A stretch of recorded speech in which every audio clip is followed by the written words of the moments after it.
Hello and welcome to Dear Love Talk, and this is the part of the program where we answer any queries you have regarding relationships. That's right, and it couldn't be easy for you to get in touch. All you need to do is to email us on questions@lovetalkshow.tv.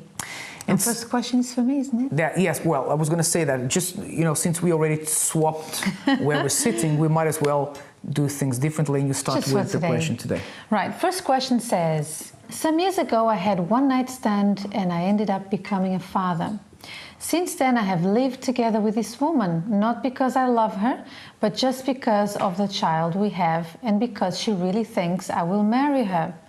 I know I am not going to marry her, but I am not sure what I should do as I don't want to hurt her feelings. Okay, now this one is easy. You need to be truthful with this woman. You need to tell her the truth. Because until when do you think you're going to be able to keep her waiting? And the longer you keep her waiting, it's like you are lying not just to her, but also to your child. Because deep down, the child is always looking forward to their parents' wedding if they are already together. It's like, oh, mom and dad will get married one day. And this is the impression they have because you are giving them this impression. Now, I think it's very unfair that you don't tell her the truth. Even if she's pushy, even if she's full of hope and emotion when it comes to, oh, don't worry, take your time. I know feelings will develop. You just have to say what you need to say and move on. And not saying the truth because you don't want to hurt her. You're just putting off the inevitable. You will hurt her. You're just postponing. You're just postponing that hurt. And the thing is, the longer you do it, the deeper the wound. Yeah. So the best thing is for you to say, look, I made a mistake when I had this one-night stand with you, and I made a mistake by leading you on, and I'm really sorry. I shouldn't have done this. But I think the best thing for us to do is to part ways. I will do everything I can to look after our child. But I think in terms of a relationship, as far as both of us go, I don't think this is really going to work. And the best thing to do is to be honest. It's not going to be a pleasant experience, but it's the only solution if really you don't have anything there with this person. You just have to tell her the truth, okay? Please tell her the truth, because you are not being a good person if you don't, okay? And chances are she will really, really hate you if you keep her waiting for longer because you are deceiving her. So as you can see, I'm trying to translate into other words, different words, everything I said already. You need to tell her the truth. And it's also going to be good for you. What are you doing in a relationship that you're not happy in? How good of an actor are you that you live as a couple and you just... when she finds out, she's going to feel so foolish and she's not going to like you. That's right. So be honest. Honesty is always the best policy. Yeah. And by the way, I have a feeling that you're not telling her and you're putting this off because you want to come across as the good guy. Oh, I'm a good guy because I don't want to hurt her. You are hurting her. And you're already a bad guy because you haven't married her already. Well... Sorry. But if you have a son or a daughter... This is the thing. He's not a bad guy because he hasn't married her, because you can't marry her because you're there as a matter of convenience. Yeah, but let's say that he wants to be, seen as a good guy. As you can see, we are debating because your question is very interesting. But anyway, I'll let you carry on. No, I understand your point, but for example, if you were to marry her, that wouldn't make you a good guy, because you're not marrying her for the right reasons. You would probably marry her because you want to make her happy, even though you're not happy in the relationship or because of the kids. So I think, be honest with yourself and do what needs to be done, what you know needs to be done, but you're just putting off. Okay, we're going to go to the second question. This one is from me. It says, James, my wife and I have been attending your seminars, and we went from arguing every day to virtually not arguing at all. I'm really grateful for this, but sometimes we still have an argument that really puts us down. I want to eradicate them completely. What do I do?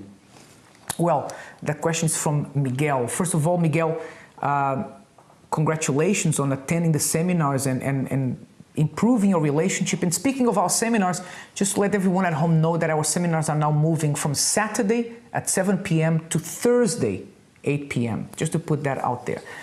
So it's a good thing your relationship has improved. And in fact, today in our program, we're talking about arguments.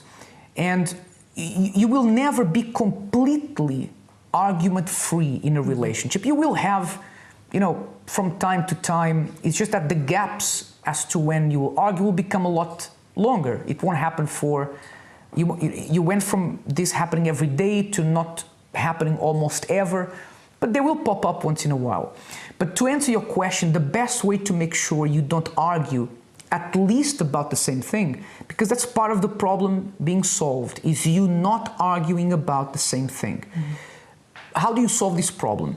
You ensure that if you argued about a specific topic constantly, then put measures in place so you don't argue about that again. What does that mean?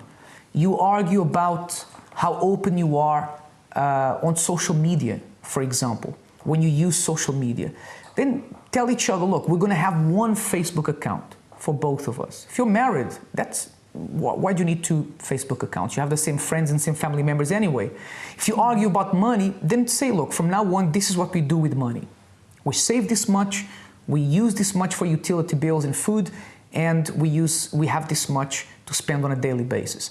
So the secret to not arguing about something again is to make sure that you say, look, next time if a situation like this happens, this is how we're going to react to it. And that way, you are ensuring that at least about that one topic, you're not going to argue again. So congratulations on improving your relationship, and I hope that this really helps to prevent future arguments. I would just add a quick something, because you've said it pretty much all. But imagine if you stop having arguments completely, then it means that either one or the other is not sincere all the time, because it's impossible that two different people will agree on everything. You are different people. So if I keep myself to myself all the time because I don't want arguments, then I'm not being me.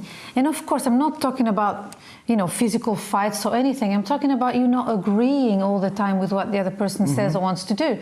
And this is all actually an opportunity sometimes to get to know the other person better and adjust and grow as a person, because you will have to exercise a few things like saying I'm sorry, asking for forgiveness. All this is a journey, and it turns you into a better person, a much better person. That's right. Now, the final question, I'm really excited about answering this question. Let me read it to you and you're going to see why. And first of all, I have a feeling that for this question, the whip, we haven't used the whip in a really long time. It's true. The whip is going to come out. So let me read this question. It's from Laura, and she says, I want to have a good marriage with my husband, but I can't because I have a lover, and I truly love both. I am so confused. First of all, let's get the whip out. Yeah, this one deserves... 3, 2, 1. Well deserved. And now we're going to put a clock of 45 seconds on the screen, right? On the corner of the screen. And this is because this question is very easy to answer. You don't need all that. And it only takes 45 seconds. Well, let me try.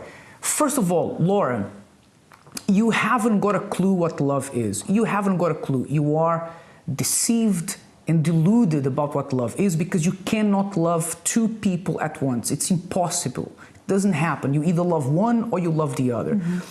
Secondly, my dear, grow up, own up to the fact that you're doing something wrong and you're deceiving two people, and change.